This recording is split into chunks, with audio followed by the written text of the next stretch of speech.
Hello everybody, thanks for joining us here today on Facebook. I'm Morgan Dean with AAA here at Richmond Ambulance Authority. Now this time of year, we would normally be out at one of the stores where we would be doing a car seat check, either a Target or a Walmart, but we've decided to forego that this year because of COVID-19 restrictions. But we still want to talk about car seat safety and working with parents and grandparents to make sure that those car seats are installed safely. So many folks have been driving so many fewer miles. The kids are in the cars less. Even some folks that don't normally transport the kids, maybe transporting the kids this year because of some of the COVID concerns out there. So we know that there are a lot of questions and a lot of things that can be done to make sure that that car seat is fitting safely. And that's how we turn to the expert. I'm going to walk over here to Lieutenant Becky Jamison with Richmond Ambulance Authority here, who is a certified safety seat technician. How are you doing today, Becky? I'm doing great, thank you. All right, so what's the big thing? Parents or grandparents have a new car seat. What's the first concern that should be on the top of their mind when they get a car seat? I think the first thing should be to make sure that it's in date and it's not expired. That's the thing, in date. Parents think that they're doing a lot of good things sometimes when they give a car seat to somebody else. You always need to ask the question, how old is that seat and what is the date on that? Correct, yeah. And there should usually be a sticker on the bottom of the car seat or either on the back of it. And just make sure that you check that. That's very important. All right, and when that seat is expired, get rid of it. Make sure that it's cut in half so it can't be used or accidentally get pulled out somewhere and get put back into a vehicle. That's a big concern. At that point, you need to find a new car seat. All right, so we have a car seat and it's in date. What's the next thing that we need to do as we get to the vehicle? So I think the first thing you should actually do as a parent or a grandparent or a caregiver is figure out where you want to position that seat. They always say, and they've always said for years, that the center rear is probably the safest. But not every car you can do that in. So if you can't do it in the center seat based on how you want to position it, then you need to figure out the next best place. Our recommendation is typically the sidewalk side, which would be the passenger rear. You're loading and unloading there. So that's where we're going to show this one today, is doing it on the passenger right rear. And the first things you want to do is figure out how you're going to install it, whether you're going to use the lower latch system or you're going to use the seat belt. With this one today, we're going to use the lower latch system because the car does have that. To figure out if your vehicle does or does not have that, the indicators that you can take a look at, there should be 2 dots in the rear of the seat. This one has 1 dot that's showing you, it'll have 2 or 1, that this one does have the lower latch system. So that's what we're going to do with this. And when you're putting these lower latch systems in, they have teeth on them, and you can see that the tooth is pointing down. You want to make sure that that's how it's going. It's going to be pointing down when you go to latch. And they actually just click right into the little loop there. It's metal. It's attached to the frame of the car. You'll do that on both sides, and then you'll follow the manufacturer's instructions on how to tighten it down. And then I would say the next thing would be is if it does have a leveling system on it, you want to make sure that you're following the guidelines that should be on stickers on the side of it for where that bubble needs to be. If it does not have that, there will be some recommendations on how to make sure the baby's in the right position. And then the final thing I would say that's really one of the biggest things is putting the child in there in big puffy clothes. This time of year, we don't want to do that because you're creating a gap and you're not letting the baby secure enough. So don't put the baby in there in any big bubbly clothes. Make sure that all the latches are secure. You want the top clip, it'll clip at their nipple line. You want to make sure their shoulder straps are in the right position and then secure in the middle of the legs.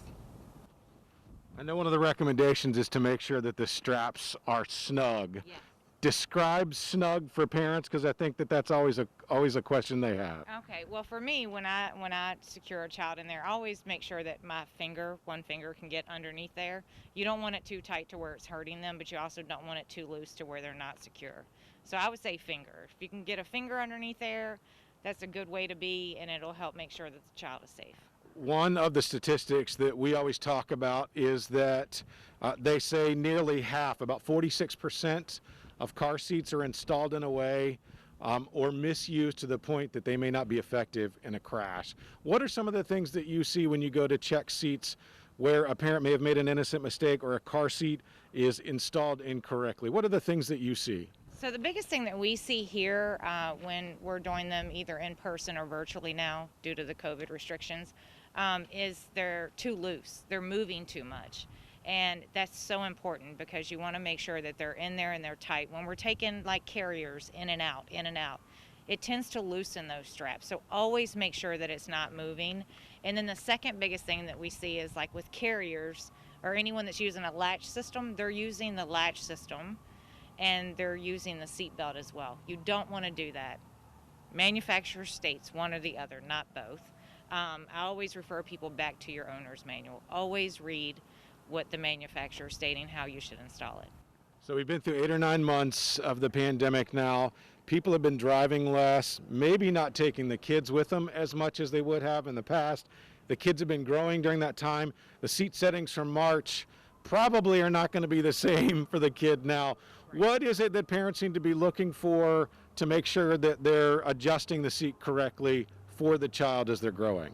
I say they refer, again, back to the recommendations of that car seat that they have for the child. If they've gotten taller or if they've, gained weight or their age limit, you always have to go off the manufacturer's recommendations because some kids at this point may have outgrown a carrier. A lot of things are being done virtually, so doctors aren't actually being able to see the children, if they're being weighed or their height's checked. Always refer back to your recommendation of the manufacturer, and I think that would help tremendously. And you and I were talking before we started doing this. Something that you've seen during the pandemic is that you're hearing from a lot more grandparents. Tell me a little bit about that. Yeah, so that's kind of exciting, seeing grandparents being more involved because, they're not able to go to school. They're not able to go to daycare, so grandparents are stepping up and helping a lot, even relocating down to help. So the parents are wanting to make sure that the grandparents are safe with the children in the car because this may not be something they've done full time. So seeing a lot of grandparents being involved now is pretty exciting, and they're wanting to make sure the babies are safe and their grandchildren, toddlers. So they're coming here and they're getting involved more, and they're wanting to know, to make sure that this is safe. So they're wanting to get all the information that we can, and that's one of the biggest things that we do here. You don't just come in and let us install the seat for you. You have to be a part of this because I can't go home with you and travel with you. So you need to make sure that if something happens, your car breaks down, you need to get a rental car, that you can safely and confidently move this seat from one car to the other. What is it you think parents or grandparents or caregivers struggle the most with when they're trying to install a seat, be it a rear-facing seat, a forward-facing seat, or a booster seat? I'm going to say the tightening of it, making sure it's not moving. There have been times that some of these new seats out there, I have struggled, and I have to go and get help just because you have to get down and dirty, is what I say with them. You have to get in there, apply the pressure, apply the weight, just to make sure that those straps are as tight as they need to be. All right, we have to talk too about booster seats, and especially with the kids growing during this time period, you really got to be on top of that to make sure that the seat still fits them and is still doing what it's supposed to do, which is protect them in a serious crash, right? Yes, that is correct. So booster seats, as a child gets older, they'll move into these. Once again, I just want to reiterate that you're making sure you're following the recommendations of the manufacturer. And this would apply for any seat, whether it's infant, 3-in-1, a booster seat. Always make sure that your straps are at the proper position for the child's height and weight. It is not the easiest thing to do, but it does take time, and your manual that comes with it should tell you how to do that. This one here, we would just unsecure these from here and then run them through the proper lines that we need to have it at. So you would obviously need the child to be in the seat or close enough that you could, him or her could check it for you to make sure it's going in the right position. With a booster seat, you have options of using the lower anchor system, which once again would secure to the little indicators there on your seat.